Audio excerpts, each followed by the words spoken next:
जय Hind. Regional states के बारे में हम बात कर रहे थे। जैसे जैसे मुगल एम्पायर की डिक्लाइन की शुरुआत हुई, बहुत सारी रीजनल पावर्स ने अपने अपने इंडिपेंडेंट स्टेट्स को स्टैब्लिश करना शुरू कर दिया। कुछ रीजनल स्टेट्स के बारे में बातचीत हमने इससे पिछले वाले सेशन में ख़त्म कर दी थी। आज अपने को कुछ और स्टेट्स के बारे में बात करनी है। जैसे जाट्स के बारे में बात करेंगे, सिख कम्युनिटी के बारे में बात करेंगे, मराठास जो कि बड़े इंपॉर्टेंट फोर्स बन के उभरे, इनकी कहानी को देखेंगे। इसके अलावा रोहिलखंड और फर्रुखाबाद, ये बड़े छोटे रीजनल स्टेट्स हुआ करते थे, इनके बारे में बात करेंगे।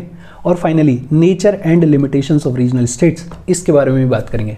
आगे बढ़ने से पहले please like the video, share कर दो और चैनल को सब्सक्राइब कर लो। देखो, सबसे पहले है जाट्स। बेसिकली ये जो जाट कम्युनिटी है, ये फार्मिंग किया करती थी। ये लोग एग्रीकल्चरिस्ट हुआ करते थे। दिल्ली, मथुरा और आगरा के आसपास वाला जितना भी एरिया है, वहाँ पे जाट कम्युनिटी फार्मिंग का काम किया करती थी। जाट कम्युनिटी को पहली बार यूनाइट करने की शुरुआत करी गोकुल जाट ने, और फाइनली इन लोगों ने भरतपुर में जाट किंगडम को स्टैब्लिश किया। भरतपुर राजस्थान के बिल्कुल ईस्टर्न बॉर्डर पे है, यूपी और राजस्थान के बॉर्डर पे भरतपुर नाम की एक जगह है, यहाँ पे लगभग। इस भरतपुर में पहली बार जाट किंगडम को स्टैब्लिश किया गया। और किसने किया? चूड़ामन जाट और बदन सिंह ने।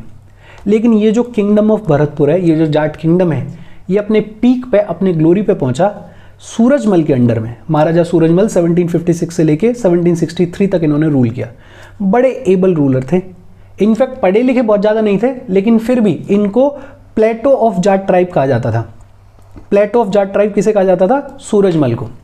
और इनके टेन्योर के दौरान ये पूरा एरिया जाट किंगडम या जाट पावर्स के अंडर में था। Basically Ganga in the east to Chambal in the south, ये यहाँ पे चंबल साउथ में, ईस्ट में गंगा वाला एरिया, और फिर आगरा का, मथुरा का, मेरठ का, अलीगढ़ का भी कुछ कुछ हिस्सा, पूरा ये जो हिस्सा है ये जाट किंगडम के अंडर में हुआ करता था। लेकिन महाराजा सूरजमल पास्ड अवे इन 1763, और उसके बाद भरतपुर किंगडम स्टैब्लिशमेंट में रहा, जाट किंगडम स्टैब्लिशमेंट में रहा, लेकिन हाँ, उतना पीक ग्लोरी पे नहीं गया कभी जितना महाराजा सूरजमल के अंडर गया था।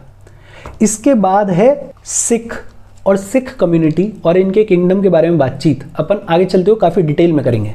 फिलहाल के लिए बेसिक चीज़ें देख लेते हैं। जितना स्पेक्ट्रम में दिया हुआ है उससे कुछ ज़्यादा ही बात कर रहे हैं अपन। एक तो अपने को पता ही है कि सिख कम्युनिटी को एज अ सेक्ट स्टैब्लिश किया गुरु नानक देव जी ने। दूसरा, गुरु हरगोविंद सिख कम्युनिटी के 6th गुरु हुआ करते थे।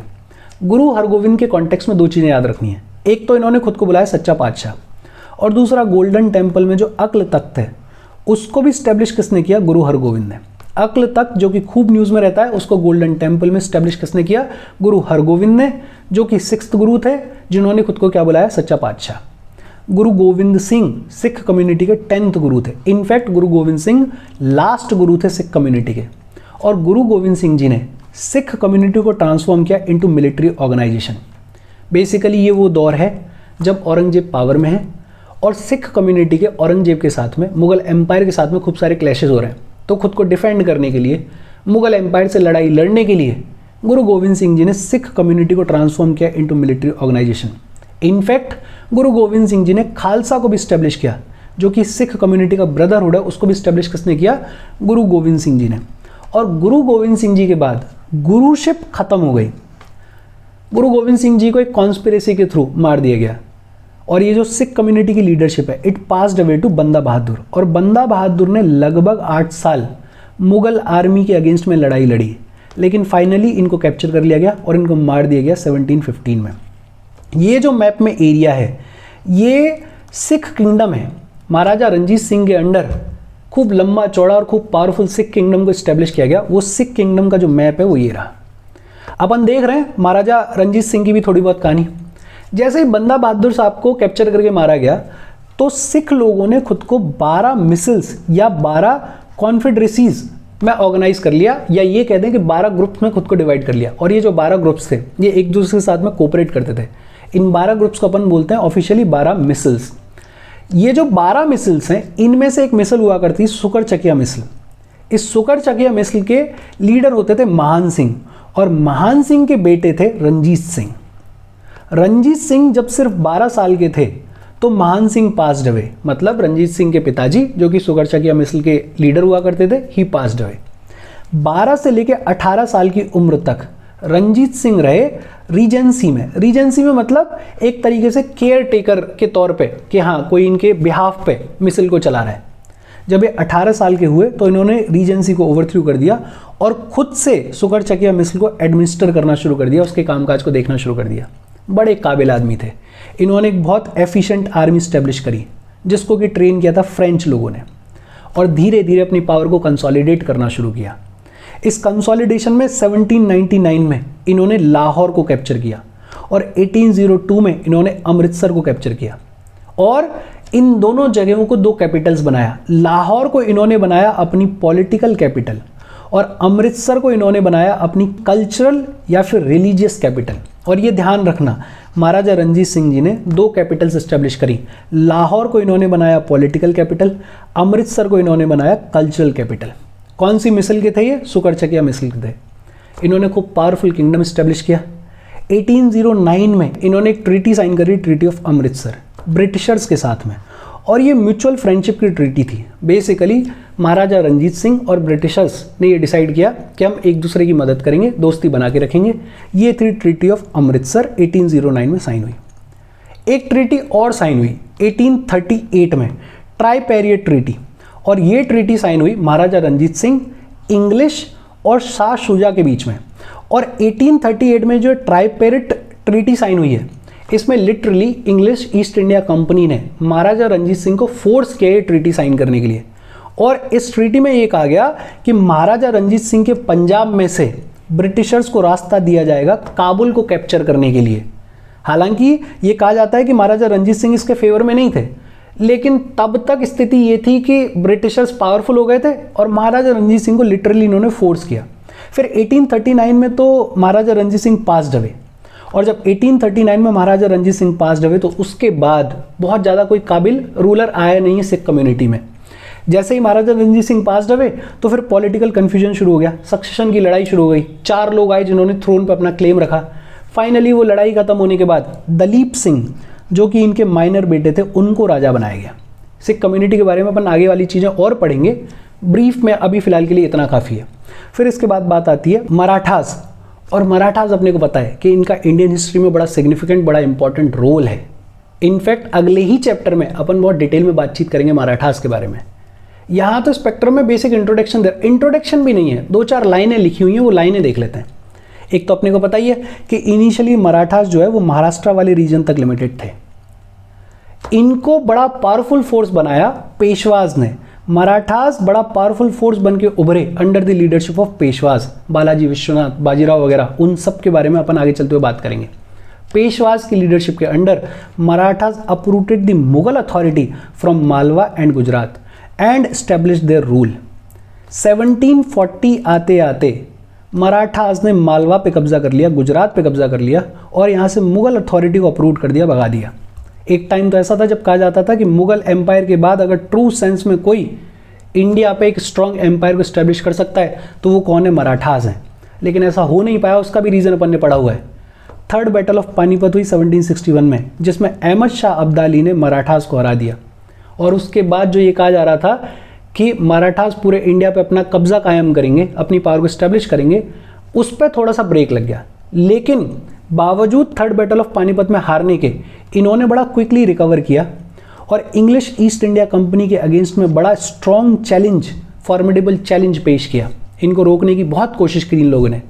इनकी पूरी हिस्ट्री अपन बहुत ढंग से पढ़ेंगे आगे वाले चैप्टर में। ये तो बेसिक 2-3 लाइनें हैं जिन पर अपन ने बात कर ली। इसके बाद है रोहिलखंड एंड फरुखाबाद। बेसिकली अफगानिस्तान में जब पॉलिटिकल और इकोनॉमिकल टर्मोइल आया मिड 18th सेंचुरी में, तो लार्ज स्केल इमिग्रेशन हुआ अफगानिस का। बहुत सारे अफगानिस जो है वो इंडिया में आए। इसी दौरान अली मोहम्मद खान ने एक बड़ा छोटा सा किंगडम इस्टेब्लिश किया, रोहिलखंड। ये जो एरिया है रोहिलखंड, नादिर शाह का इन्वेजन हो रहा था इंडिया में बार बार, और जो मुगल अथॉरिटीज़ हैं वो नादिर शाह पे फोकस थी, और इसी का फ़ायदा उठाते हुए अली मोहम्मद खान ने रोहिलखंड को इस्टेब्लिश किया एज अ किंगडम। बहुत छोटा सा किंगडम था between Kumaon in the north, इधर कुमाऊं माउंटेन्स हैं और नीचे गंगा है, इसके बीच में एक छोटा सा किंगडम इस्टेब्लिश कर लिया, रोहिलखंड। रोहिलखंड में रहने वाले लोगों को क्या बुलाते हैं? रोहिलास। लेकिन बड़ा छोटा सा पैटी सा किंगडम था जो ये रोहिलखंड था, जिसको कि अली मोहम्मद खान ने इस्टेब्लिश किया। अब छोटा किंगडम है, पावर है नहीं, तो इसको हर कोई आके पीट रहा था। जैसे आसपास इसके जाट लोग थे, वो कभी पीट जाते थे, कभी अवध के रूलर्स पीट जाते थे, बगल में ही थे, ये रहे बगल में, कभी मराठास भी पीट के आ गए, कभी ब्रिटिशर्स भी पीट के आ गए, मतलब बहुत ज़्यादा पावरफुल था नहीं ये किंगडम। एक दूसरा इंसान और है, मोहम्मद खान बंगेश, ये भी एक अफगान था। इसने दिल्ली के ईस्ट में एक छोटे से एरिया में जिसका नाम था फरुखाबाद के आसपास एक छोटा सा बड़ा पैटी सा किंगडम स्टैब्लिश कर लिया, जिसको बोला जाता है फरुखाबाद। ये जब फारूक शियार, जो लेटर मुगल जो कि कमज़ोर हुआ करते थे, मोहम्मद शाह जो कि बहुत ही बेहद ही कमज़ोर रूलर था, जिसको रंगीला बुलाया जा रहा था, ऐसे जो कमज़ोर लेटर मुगल्स आए, उनके टाइम के दौरान दिल्ली के पास में एक छोटी सी जगह फरुखाबाद, वहाँ पे मोहम्मद खान ने अपना किंगडम स्टैब्लिश कर लिया, जिसे बोलते हैं फरुखाबाद। बहुत ज़्यादा पावरफुल किंगडम्स थे नहीं। दो चीज़ें याद रख लो कभी अगर आ जाए तो, कि रोहिलखंड को स्टैब्लिश किया अली मोहम्मद खान ने। किसने स्टैब्लिश किया? अली मोहम्मद खान ने। और फरुखाबाद को किसने स्टैब्लिश किया? मोहम्मद खान ने। बस ये दो चीज़ें याद रखो, बाकी तो इसमें कुछ इंपॉर्टेंट है ही नहीं। अच्छा, इसके बाद एक टॉपिक और है, nature and limitations of regional states. ये जितने भी रीजनल स्टेट्स के बारे में अपन ने बातचीत की है, इनका नेचर क्या था, इनके लिमिटेशंस क्या थे, ये तो अपन शुरू से ही कह रहे हैं कि ये जितनी भी रीजनल पावर्स हैं, they continue to maintain ties with the Mughal imperial authority. Formally इन्होंने मुगल एम्पायर से अलग नहीं हुए हैं। इनफैक्ट कहने के लिए, दिखाने के लिए इनका जो एलिजेंस है, इनकी जो वफादारी है, वो अभी भी किसके प्रति है? मुगल अथॉरिटी के प्रति है। लेकिन विद इन दीज स्टेट्स इनकी जो पॉलिटी है वो रीजनल है। बेसिकली इनको किससे लड़ाई लड़नी है, किसको मनसबदार बनाना है, किसको ज़मीन देनी है, किसको नहीं देनी है, किसको किस अथॉरिटी के लिए अपॉइंट करना है, किसको नहीं करना है, ये सब कुछ ये ऑलमोस्ट इंडिपेंडेंटली कर रहे हैं। मतलब दिखाने के लिए इनका एलिजेंस, इनके टाइज किससे हैं? मुगल अथॉरिटी से हैं। लेकिन इनकी जो पॉलिटी है विद इन दी स्टेट वो कैसी है? रीजनल है, उसके लिए पूरी तरीके से इंडिपेंडेंट है। अच्छा, इनके कुछ लिमिटेशंस भी थे।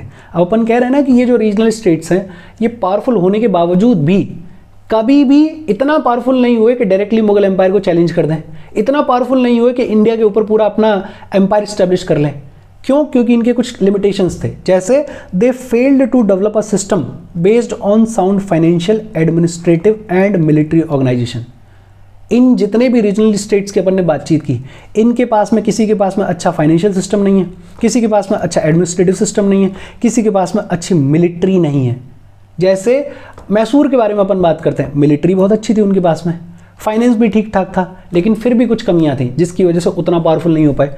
और हर एक रीजनल स्टेट्स के पास में कुछ ना कुछ कमी रह रही है। इनफैक्ट साइंस एंड टेक्नोलॉजी में भी ये बैकवर्ड थे। साइंस एंड टेक्नोलॉजी में तो खुद मुगल एम्पायर भी बैकवर्ड था, तो ये जो रीजनल स्टेट्स हैं ये तो होने ही होने थे। फिर कॉन्स्टेंट वॉरफेयर, आपस में लड़ाई लड़ रहे हैं, इनका आपस में भी तो चल रहा है कॉम्पिटिशन कि मैं ज़्यादा पावरफुल हूँ, मैं ज़्यादा पावरफुल हूँ। तो नेबरिंग रीजनल पावर्स के पास में जितनी भी हैं उनके साथ में लड़ाई चल रही है, तो मुगल एम्पायर को कैसे चैलेंज करेंगे? None of the regional powers was able to replace the Mughal authority with the stable polity at an all India level. ये अपने रीजनल लेवल पे ठीक ठाक था इनका, लेकिन इतने पावरफुल नहीं थे कि मुगल अथॉरिटी को रिप्लेस करके ऑल इंडिया लेवल पे एक स्टेबल पॉलिटी प्रोवाइड कर दें। और फिर एक अलग समस्या, जागीरदारी क्राइसिस थी। बेसिकली हो ये रहा था कि एग्रीकल्चर से जो इनकम हो रही थी वो डिक्लाइन होती जा रही थी, ज़रूरतें बढ़ती जा रही थी। इनफैक्ट एग्रीकल्चरल लैंड तो इनके पास में लिमिटेड ही थी, लेकिन क्योंकि इनको वफादारी चाहिए ज़्यादा से ज़्यादा लोगों की, तो अब ये ज़मीन बांट रहे थे लोगों में, उसकी वजह से जागीरदारी क्राइसिस होने लगे। ये कुछ इनके लिमिटेशंस हैं। नेचर क्या है? नेचर ये है कि दिखाने के लिए अभी भी इनके टाइज किससे हैं? मुगल अथॉरिटी के साथ में, लेकिन विद इन दी स्टेट ये इंडिपेंडेंट है, रीजनल कैरेक्टर की पॉलिटी है। कमियां क्या है? किसी के पास फाइनेंस नहीं है, किसी के पास एडमिनिस्ट्रेटिव सिस्टम नहीं है, किसी के पास मिलिट्री नहीं है, और साइंस एंड टेक तो किसी के पास भी नहीं है। आपस में कांस्टेंट लड़ाई चल रही है। इतना पावरफुल कोई भी नहीं है कि ऑल इंडिया लेवल पे एक स्टेबल पॉलिटी प्रोवाइड कर दे। फिर जागीरदारी क्राइसिस है। और ये बातचीत हो गई अपना रीजनल स्टेट्स के बारे में। कोई डाउट हो please comment. Thank you very much.